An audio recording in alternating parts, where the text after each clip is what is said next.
देखो अभी कुछ दिन पहले मैंने एक वीडियो बना के आपको इन्फॉर्मेशन दी थी कि यूपीएससी शायद प्रीलिम्स टलने की संभावना बहुत कम है। उम्मीद है कि दो न्यूक्लियर पावर कंट्रीज हैं, सीज फायर हो जाएगा और सिचुएशन नॉर्मल हो जाएगी और प्रीलिम्स टलेगा नहीं। अब इस वीडियो के कमेंट्स में मैंने देखा कि बहुत लोगों के बहुत डाइवर्स ओपिनियन थे। हालांकि diverse opinion are important in India is a democratic country, we all understand this. तो यहाँ पे डेमोक्रेटिक ओपिनियंस के लिए स्पेस होना चाहिए। सो है।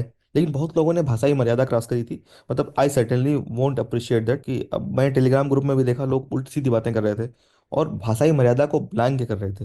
मतलब I would certainly not endorse that, वो ठीक नहीं था शायद। चलो उसके आगे। अभी देखो यू अंडरस्टैंड दिस कि India and Pakistan has almost in situation of A cease fire. हालांकि स्टिल कुछ खबरें आ रही हैं कहीं कहीं कुछ सेक्टर से कि यहाँ सीज फायर वायलेशन हुआ है नहीं हुआ है। स्टिल मोटा मोटा आप देखो तो हम ऑलमोस्ट सीज फायर पे हैं।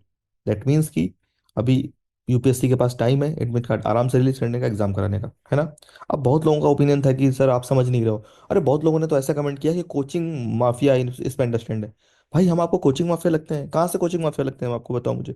हमने कोई पेड कोर्स लॉन्च किया हुआ है? हमने कोई इस तरह का पैसे मांगे हुए आपसे? अरे कहाँ से हम तो कोई कोचिंग भी नहीं है भाई। कोचिंग माफिया आप कहाँ पे लेके लेके जा रहे हो? हाँ, तो इस तरह के कमेंट्स अच्छे नहीं लगते हैं। They are not in good taste. अब उसके आगे चलो, आगे करते हैं कि दो चीज़ें अलग होती हैं। इसको आपको समझना पड़ेगा। You are a UPSC aspirant, आप आगे चल के इस देश के एडमिनिस्ट्रेटर बनोगे। आप में से कुछ जो एग्जाम क्लियर करोगे तो आपके लिए एक मेच्योरिटी, एक सर्टेन मेच्योरिटी लेवल एक्सपेक्टेड है। और वो मेच्योरिटी लेवल ये कहता है कि दो चीज़ों में डिफरेंस करना आपको आना चाहिए। एक एक चीज़ है कि क्या मैं चाहता हूँ, और एक दूसरी चीज़ है कि क्या हमारे इतने साल का अनुभव है वो क्या कहता है। पहली चीज़ है कि मैं सर्टेनली चाहूंगा कि सारे कोई भी स्टूडेंट के साथ, किसी भी स्टूडेंट के साथ नुकसान ना हो। क्यों? क्योंकि मैं उस जर्नी से गुजरा हूँ। आई अंडरस्टैंड कि जब उस जर्नी से आप गुजरते हो, आप साल साल भर पढ़ाई करते हो और लास्ट मोमेंट पे इस तरह कोई घटना हो जाती है, कोई वॉर छिड़ जाता है, आपके ऊपर बम गिरने का खतरा है, तो आप कहाँ से पढ़ोगे? या आपके यहाँ बाढ़ आ जाती है, आपके यहाँ साइक्लोन, कुछ भी एक्सवाइजेड घटना हो जाती है, तो आपके साथ जस्टिस होना चाहिए। I understand this. लेकिन इसका दूसरा पक्ष ये है कि मुझे इतने साल के अनुभव के साथ ये पता है कि जब तक की घटना कोई नेशनल वाइड ना हो या बहुत बड़ा इशू क्रिएट ना करे, तब तक यूपीएससी एग्जाम पोस्टपोन नहीं करता है जनरली। जनरल सिचुएशन ये है यूपीएससी का एग्जाम पोस्टपोन करने का। मैंने देखा है, अब ये यूपीएससी को अच्छा लगे या ना लगे, कि जनरली उनका रीजन ये नहीं होता है कि जनता के या स्टूडेंट्स के भले में क्या है क्या नहीं है। उनका रीजन क्या होता है? एडमिनिस्ट्रेटिव मशीनरी काम करा पा रही कि नहीं, हम एग्जाम करा लेंगे कि नहीं। अगर एग्जाम करा लेंगे यूपीएससी वाले तो वो नहीं करेंगे। आप इस बात को मान के चलो कि वो नहीं करेंगे। इस सिचुएशन में मुझे ऐसा लग रहा था कि दो न्यूक्लियर पावर कंट्रीज हैं और दो न्यूक्लियर पावर कंट्रीज एक लिमिट से ज्यादा नहीं बढ़ते हैं, एक लिमिट से ज्यादा लड़ाई नहीं करते हैं। कुछ भी हो, हमारी मीडिया कुछ भी दिखाए, यू अंडरस्टैंड दिस, हमारे मीडिया का 151वां रैंक क्यों आया है? इतनी ज्यादा मिस इन्फॉर्मेशन फैलाई गई है। तो अगर आप हमारी न्यूज चैनल देख रहे हो तो आपको लगेगा कि सिचुएशन शायद मतलब आउट ऑफ कंट्रोल जा चुकी है, हमने लाहौर और कराची पे कब्जा कर लिया है। पर सिचुएशन इस तरह की नहीं थी। वी अंडरस्टैंड कि कुछ जगहों में जैसे पुंछ हो गया, जम्मू कश्मीर हो गया, उन जगहों में सिचुएशन बहुत ग्रिम थी बच्चों के साथ। मतलब वो बच्चे क्या पढ़ें जिनके ऊपर बम गिरने का खतरा हो। वी ऑल अंडरस्टैंड कि हमारी जब जान पे बनाती है तो पढ़ाई तो छोड़ो, कोई दुनिया का काम नहीं कर सकता। तो बहुत लोगों ने इस बात पे कमेंट किया कि बताओ आप सर, अब आप ह्यूमन होके बात नहीं कर रहे हो, you you you are telling us कि आप पढ़ाई करो इस मोमेंट पे। तो मेरा मतलब पर्पज ये नहीं था कि वो बच्चे जो जम्मू कश्मीर पे या पुंछ पे बैठे हैं वो पढ़ाई करें, नहीं कर सकते ना। उनकी जगह कोई नहीं कर सकता। मतलब मैं होता तो नहीं करवाता, तो मैं कहीं कहीं नहीं सकता कि आप पढ़ाई करो। मेरा मतलब ये था कि इंडिया के बहुत सारे बच्चे जो पटना में बैठे हैं, बहुत सारे बच्चे इंदौर में बैठे हैं, कुछ बच्चा हैदराबाद में बैठा है। अब इन जगहों में अभी इस समय बॉम्ब थ्रेट नहीं है, इस समय कोई एयर रेड का कोई खतरा नहीं था। तो मेरा मतलब था कि आप बैठ के दिन भर न्यूज चैनल पे देखते रहो और बातें करते रहो कि इंडिया पाकिस्तान में क्या हुआ। इससे आपके अल्टीमेटली अगले कुछ 5-7 दिन, एक हफ्ता खराब हो जाएगा। अब हम सबको पता है कि प्रीलिम्स के पहले का जो एक हफ्ता होता है, या स्टार्टिंग में जस्ट एक महीने के अंदर के जो हफ्ते होते हैं, टाइम होता है, दैट इज वेरी क्रुशियल। उस मोमेंट में आप जितनी तेज रिवीजन करोगे, जितना तेज आप मतलब पेपर सॉल्व करोगे, वो आपको उतना ही हेल्प करेगा। जितनी सर्कल में आप इतना फास्ट रिवीजन कर पाओगे, वो अल्टीमेटली आपको हेल्प करेगा। लेकिन अगर आप क्या करोगे कि आपको उम्मीद है कि पोस्टपोन होगा, तो हम दिल से नहीं पढ़ पाते। दिमाग के किसी कोने को पता है ना कि एग्जाम शायद टलेगा, तो हमारी पढ़ाई 100% नहीं होगी, ये बिल्कुल गारंटीड है। ये मुझे पता है क्योंकि 2020 में ऐसा हुआ था कि उस समय कोविड का खतरा था। तो लोग कह रहे थे पोस्टपोन होगा, नहीं होगा, नहीं होगा, नहीं होगा। 50 चीजें थी। बहुत लोगों की पढ़ाई नहीं हुई थी क्योंकि वो माहौल ही ऐसा हो जाता है। हमारे अंदर पढ़ाई की टेंडेंसी तभी आती है जब बहुत अर्जेंसी फील हो हमको। वो आपने पढ़ा होगा कि कल को आप अगर असाइनमेंट आपको 15 तारीख को देना है, तो 14 तारीख को ही आपका पूरा अर्जेंसी फील होगा। बाकी दिन आप नहीं फील करोगे। ये ह्यूमन नेचर है। तो हम क्या करते हैं, अगर हमको पता है कि एग्जाम टलने वाला है, तो हम लोग पढ़ाई थोड़ा ढीली कर देते हैं। तो मेरा सिर्फ पर्पज ये था आपको कहने का कि आपको पढ़ाई ढीली नहीं करनी है, पढ़ते रहना है, अच्छे से पढ़ते रहना है। क्यों? क्योंकि एग्जाम टलने की पॉसिबिलिटी मेरी नज़र में या मेरे अनुभव से कम थी। क्योंकि मुझे पता है न्यूक्लियर पावर्ड कंट्रीज हैं, दुनिया इंटरवेन करेगी, सिचुएशन धीरे धीरे स्टेबलाइज हो जाएगी और अल्टीमेटली एग्जाम टलने की सिचुएशन कम हो जाएगी। तो इसलिए मैंने सजेस्ट किया था कि आप पढ़ाई करते रहो। और लेकिन पढ़ाई करने का सजेशन किसके लिए था?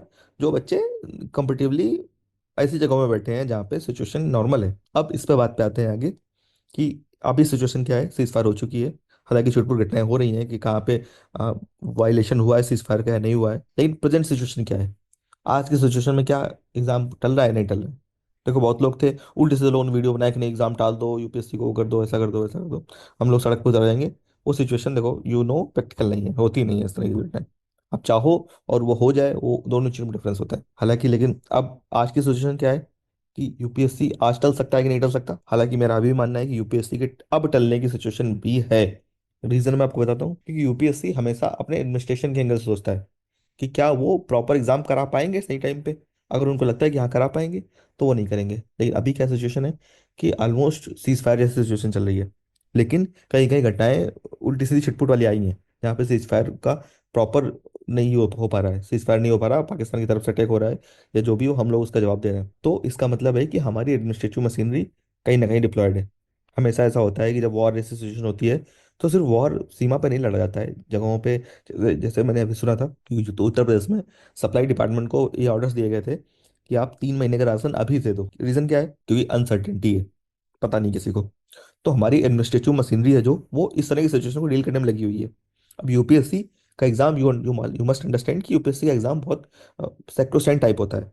यूपीएससी के एग्जाम अगर लीक होने लगे तो जनता का भरोसा ही उड़ जाएगा। UPSC can not afford to any paper leak type situation. UPSC को चाहिए कि देश की सिचुएशन जब सब अच्छी है और एडमिनिस्ट्रेशन वो एग्जाम कराने की सिचुएशन में है, तब वो कैंसिल करने की ज्यादा संभावना है या पोस्टपोन करने की ज्यादा संभावना है। तो इस समय सिचुएशन ऐसी लग रही है। मेरा मेरा पर्सनल अनुभव कहता है कि वॉर तो धीरे धीरे ऑलमोस्ट सीज फायर पे आ गया, और नहीं तो 2-3 दिन में 4 दिन में आ जाएगा, लेकिन इंडिया अलर्ट पे रहेगा। तो हम लोग क्या करेंगे?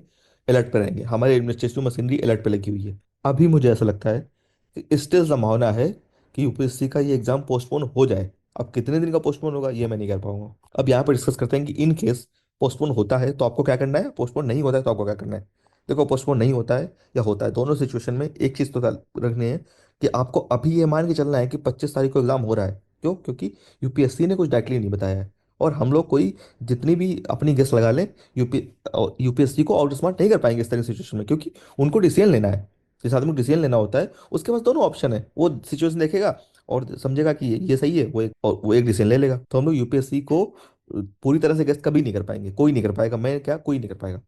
यूपीएससी क्या करने वाला है? तो अभी हमारा सिचुएशन क्या होनी चाहिए कि हमको 25 मान के पढ़ाई करनी है, पढ़ाई करते रहो आप। लेकिन इस बात को याद रखो कि सिचुएशन हो सकती है ऐसी कुछ हो, लेकिन अभी आप पढ़ाई करते रहो। वंस अगर ऐसी सिचुएशन बनती है, जो मैं आपको बोल रहा हूँ कि शायद एडमिनिस्ट्रेशन हमारा अभी रेडी नहीं है यूपीएससी जैसे एग्जाम को लाने के लिए, तो अगर ऐसी सिचुएशन बनती है तो यूपीएससी 5-6 दिन में या एक हफ्ते में कोई नोटिफिकेशन लेके आएगा। जब वो नोटिफिकेशन लेके आएगा तो आप फिर उस हिसाब से तैयारी कर सकते हो कि यूपीएससी कितने दिन के लिए डाल रहा है। अगर वो महीने 1.5 महीने से ऊपर के लिए डाल रहा है तो जिनका प्रीलिम्स कमजोर है, जो ऑलरेडी कमजोर सिचुएशन पे थे, उनको क्या करना है, उनको प्रीलिम्स की तैयारी ही अपनी जारी रखनी है। और जिनका प्रीलिम्स अच्छा है, जो कंफर्टेबल सिचुएशन पे है या जिनके टेस्ट वगैरह में अच्छे मार्क्स आ रहे हैं, पीवाईक्यू सॉल्व किए उन्होंने, उनका बढ़िया चल रहा है, तो वो क्या कर सकते हैं, अब जीएस 4 या मेंस में ऑप्शनल पेपर की तैयारी में थोड़ा ध्यान दे सकते हैं, है ना? क्योंकि अगर टलेगा, कितने दिन टलता है, वो मैं आगे हम लोग वीडियो बना के आपको एजुकेट करने का या आपको समझाने का बिल्कुल प्रयास करेंगे कि इस समय आपके लिए क्या करना बहुत समझदारी की काम है। लेकिन एक बात ध्यान रखो, हमारा कोई उद्देश्य कुछ तरह का पैनिक फैलाना वो नहीं है, नहीं है। हमारा उद्देश्य है कि आप इंडिपेंडेंट सोच समझ के ऐसा डिसीजन लो जो आपके अल्टीमेटली भले के लिए हो। मैं भी एक वीडियो बना सकता था, कह सकता था कि यूपीएससी को पोस्टपोन करना चाहिए, अदरवाइज हम लोग सड़कों पे आ जाएंगे या हम लोग फलाने ट्विटर कैंपेन कर देंगे। मैंने नहीं किया। क्यों? क्योंकि मुझे पता है इस तरह की चीज़ों से अल्टीमेटली फर्क नहीं पड़ता है। मेरा अल्टीमेट एम क्या है? आपका बेनिफिट। आपका बेनिफिट किस में है वो बताना मेरा एम है। भले उस चीज़ के लिए मुझे थोड़ा ट्रोल होना पड़े या आपको बहुत लोगों को उल्टे से कमेंट आए, that is fine for me, क्योंकि आदमी को अपना धर्मा पता होना चाहिए। मेरा धर्मा क्या है? आपके भले की सोचना, आपको सही नॉलेज देना, ठीक है? तो इस पॉइंट पे हम इस वीडियो को खत्म करते हैं, और जय हिंद। बट आपको पढ़ाई करते रहनी है। एकदम जेन्युइन इन्फॉर्मेशन के लिए you can consider joining our Telegram channel, जहाँ पे आपको उल्टी सीधी भड़काऊ इन्फॉर्मेशन नहीं मिलेगी, एकदम जेन्युइन इन्फॉर्मेशन मिलेगी। Thank you for watching.